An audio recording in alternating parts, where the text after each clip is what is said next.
I want to share a little success story that one of our past clients came back to us and told us recently. He found himself in a grocery store early in the morning grabbing 2 items with the expectation that he was going to get in and out of there really quick. He had his 2 items and he ran up to the checkout area and there was only one lane open.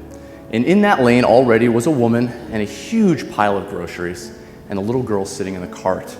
And he looked at that situation and was like, oh no, you know. He sits there and the woman is looking at the little girl, gooing and gawing over her, laughing hysterically. She's slowly placing the items on the cart. She starts talking to the cashier. The 2 women are hoisting this baby up in the air, gooing and gawing over her, just really enjoying the moment. And our client's sitting back, you know, clenching his 2 items as tight as possible and going, oh my God, why am I stuck here right now? That's the thought that's going through his head. And the more he watches it, the more irate he gets. And he said, he was about to blow. Like he was literally about to just burst with negativity. He closed his eyes, took a deep breath, and he opened his eyes again and he's like, you know, this isn't the end of the world. It's not an ideal situation, but it's not the end of the world either. And you know what? That little girl, she really is adorable. And he sat with that thought for just a couple minutes, and then naturally what happened?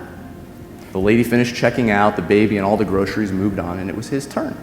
And he got up to the cashier and first thing he said was, you know, that little girl that was just here, my gosh, she was really adorable. And the cashier looks at him and says, thank you, sir. That's actually my daughter. My husband died in Afghanistan a few years ago, and my sister watches her a few times a week so that I can work here and make ends meet.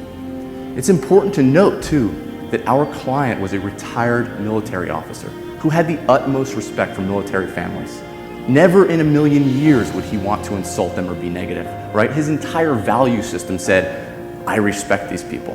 And yet in the heat of the moment, when our negativity is stirring in the back of our head, he was about to go against his values. When we enter the present moment with an idea of how it has to be in order to be good enough for us, we're in trouble, right? We're immediately in trouble. If we did something in the past that worked well, and we have the expectation that the way it once worked is going to work today just the same way, that's not always the case, right? Mm-hmm. You do the right thing, i.e. something that worked well in the past, and you try to do it the wrong time today, and you don't get satisfaction, you don't get the results you want. You often get stress and frustration. Mm-hmm. So the important thing here is that we have to realize we have to align our mindset with the present moment. We have to be all in it and be more accepting of the present moment in order to make the best of it.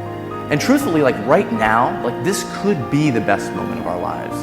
This could definitely be the best we've ever felt, the most present we've ever been, the most effective we've ever been, the best foot we've ever put forward.